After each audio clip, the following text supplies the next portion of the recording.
Hello, this is Lolly, and today I want to show you another way of making a storage system for your Memory Dex cards. So if you have a Heidi Swap Memory Dex box and it's getting full, or if you can't find one of these or you want to make your own, I already have a video, which I will link below, on how to take any box in which the cards fit and add runners to the middle. And then I have another video which I'll show you on how to make your own box out of chipboard. But today I want to show you how a very easy and quick way to make a lightweight, simple box. So this is actually going to be a cardstock box. It's not very sturdy, but I can show you what you can do. So take an 8.5 by 11 piece of cardstock and trim it to 8 by 11. Excuse me, I got paint. Trim it to 8 by 11.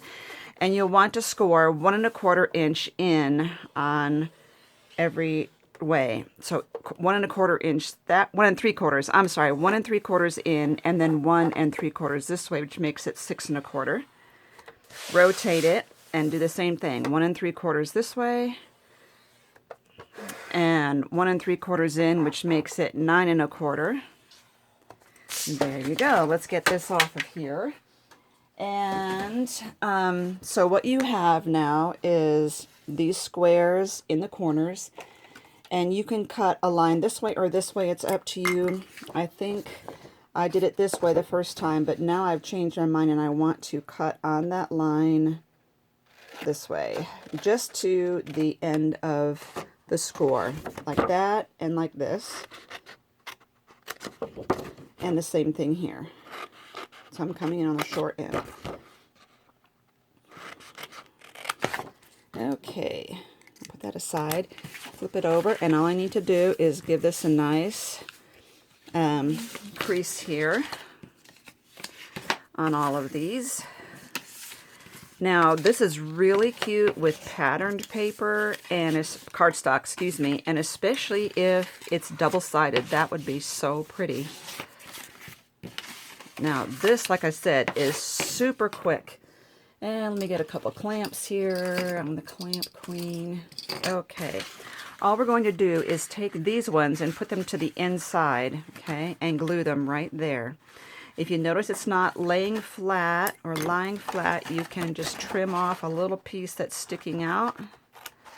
Just a teeny little bit. I'm going to use my Scotch tacky glue here to glue these in, and I love it because it's so quick drying. Of course, I'm also hurrying because I'm on video here. So tuck those in, make sure it's nice and squared off, and like that. Okay, and on this side as well. Get those folded in.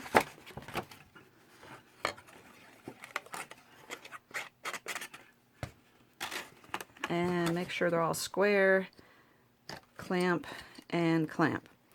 Now, as you know, that is pretty soft, right?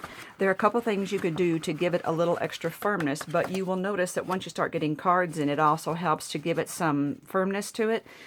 One thing you can do is 2 layers of cardstock. Glue them together, either with your PVA glue, your Mod Podge, glue them together, and then cut them and score them and put them together. That makes it twice as strong. Or when it's all done and dry and you take these off, you could Mod Podge the outside and inside completely, and although it doesn't make it that much thicker, it will add some durability to it so it won't tear, and that's going to be the big concern, is that you wouldn't want this to tear. Now, to get your runners in place, all I did was take, this is, let's see, it's, this is 4.5, so this is 4¼ by 1¾ and I just took a Memory Dex card and centered it on there, and I raised it up a little bit because you don't want your Memory Dex cards on the bottom here. You want them up a little bit, so I raised them up. And then I marked where those holes need to go. Remember, the holes are exactly 1 inch apart from center to center. I drew lines here so I could see what I was doing, and I punched the holes. And I did that, and I used that to make the other ones. So you would just glue this in here, put your sticks in, cut it to size, and glue them in here, there, and there. And that also gives it stability this way. When you glue them in, so that your box, well, I'll show you when I've already got done here. when you glue these in with the sticks in it, you know, it's going to be a tendency for the box to pooch out like this. So I would glue them in, and I probably would use E6000, and then I would put stacks of hard books along the sides here to push in on a little bit. And okay, now, so what else I want to show you?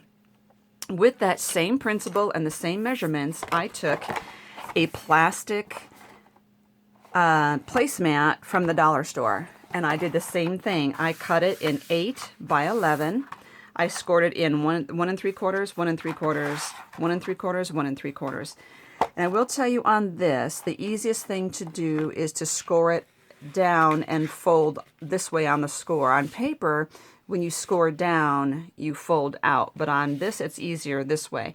And I will tell you that this, you really have to score hard. I've still got price tag stuff here. You do have to score hard on this, and so if you have one of these metal scoring tools, this one's bent. Someone must have really been pushing hard sometime. If you have one of these, that's a great thing to use. I also have a staple remover, and it's got a nice metal tip, and I've used that because you really need to get some strength in here. And then you'll want to do the same thing. You'll want to fold those in and burnish them. And the first ones that I did the flaps this way so that they will be on this long side. But I like it better having the flap on this side because when I glue these in, it will cover those up. I hope that makes sense. So I would cut here and leave this side intact.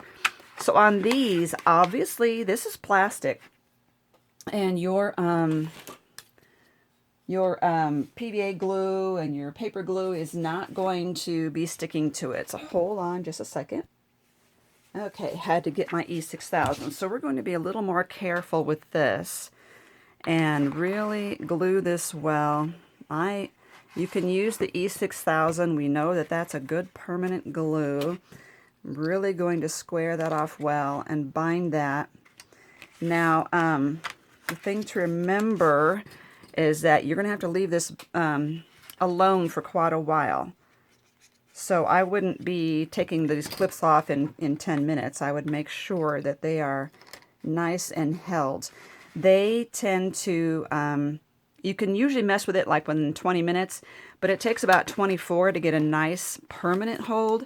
So you might just want to walk away and let your craft sit there for a day. I know it's hard, but we can manage. Okay, here we go.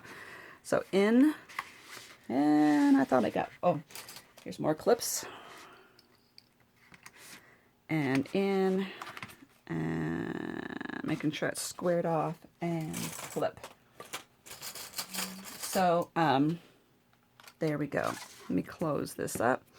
E6000 tends to goop while you're doing your work, so I got a scrap paper here. All right, so back to these. Again, you can see on this one how it bows out, right? So when you stick your sticks in here, you want to get them flush with the end there. And I only painted the inside. You don't have to paint it at all, but I wanted to. And there. I did lightly sand these dowel rods a little bit. So when you put it in and glue it, I'm going to wait, but when you put it in and glue it to the sides, you can use binder clips, which would be a really good thing to clip that to that. I was wondering too about the possibility of doing this where I have very heavy books and I push them up against there. We'll see how that works, but I think the binder clip method should be sufficient on this, but I am going to wait until 24 hours before I do that. But anyway, this is a nice, sturdy, cheap $1 box. You could even put feet on it. And you don't even have to put runners in it if you don't want, because several people in our group just use these boxes and whatever storage system to just lay the cards in there. You don't have to have the runners.